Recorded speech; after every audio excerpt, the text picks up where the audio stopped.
Hello everyone, and welcome back to another Wrath of the Lich King Classic Hunter Guide video. In this video, we will be discussing trap weaving and everything there is to know about it. We will be covering why and how hunters should be trap weaving, different styles of trap weaving, and what bosses you can and cannot trap weave on. Before you get started with trap weaving though, I highly recommend you use a swing timer and rangefinder to know when you can start moving to trap weave and not completely clip your auto shots, and to know how close you are to your target. For this, I highly recommend Swedge Timer as it has both a swing timer and rangefinder built in together, and I personally use this add-on and I will leave a link in the video description for anybody interested. To start off, let's quickly discuss what trap weaving is. Trap weaving is a style of gameplay where you stand relatively close to the boss, right on the border of the melee and range distance, and you quickly move in and out of the boss's hitbox to drop an explosive trap. There are many ways to further take advantage of traps, such as pre-trapping and using rocket boots during an encounter, but we will look further into those topics later on in the video. It's important to note that explosive traps update dynamically with your attack power after each tick of damage, so you will want to maximize your explosive trap uptime with all your cooldowns. Now let's cover why you should trap weave as a hunter.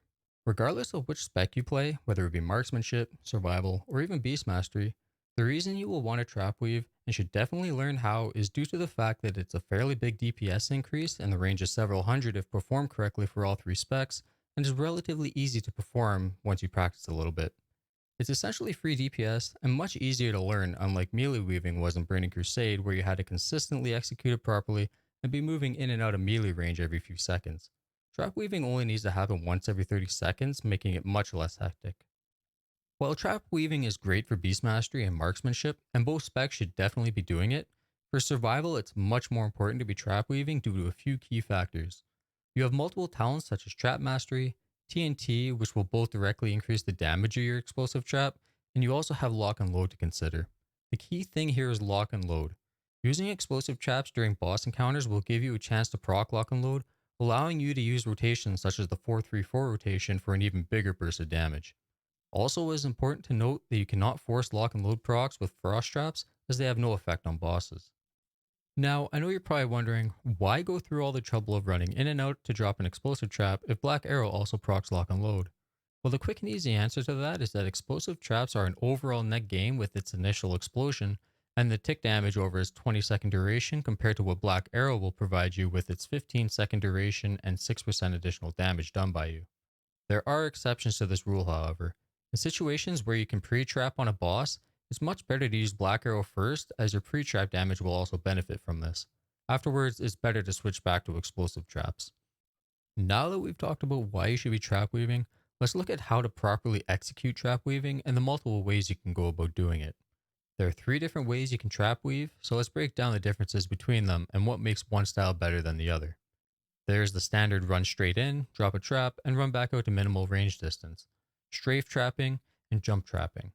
So what is the difference? Well, strafe trapping and jump trapping, the placement of your trap will actually be further than if you just place your trap normally without moving, as shown here in this quick demonstration.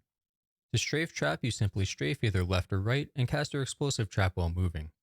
The quicker you perform this, the better, as you will be closer to your starting position, and this will allow you to lose very little to no uptime on your auto shots. This is the best and most rewarding way to trap weave, but it does require a good amount of practice and proper keybinds.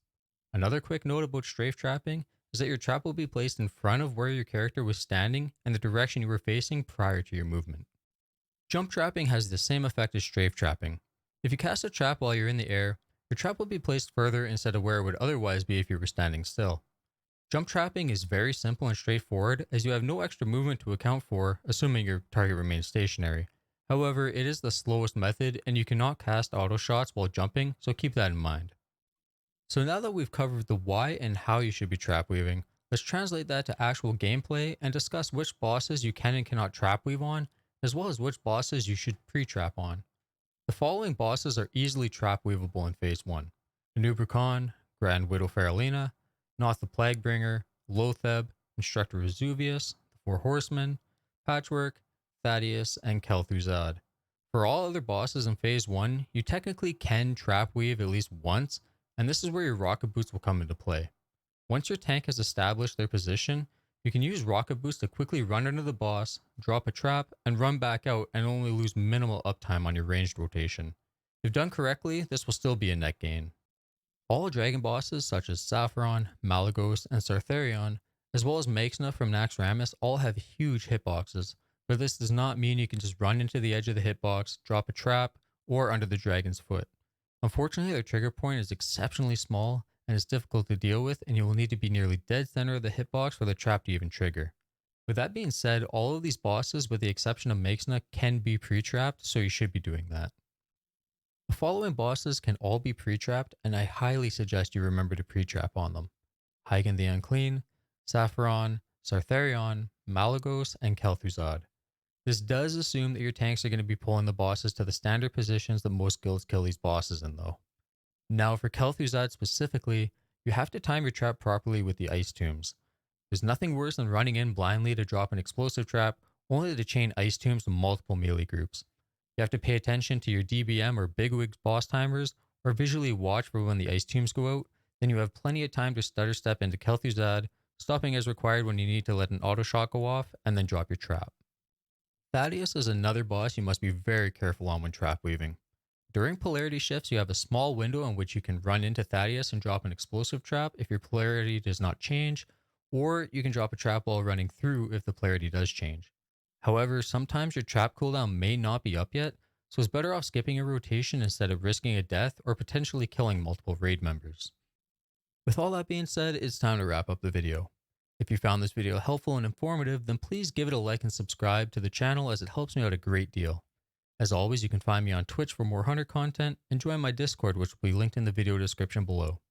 Coming up next will be an overall spec guide for survival and marksmanship, which will cover everything you need to know from your rotation, to talents and glyphs, to consumables, so make sure to keep an eye out for it. Thanks again for watching, and we'll see you in the next one.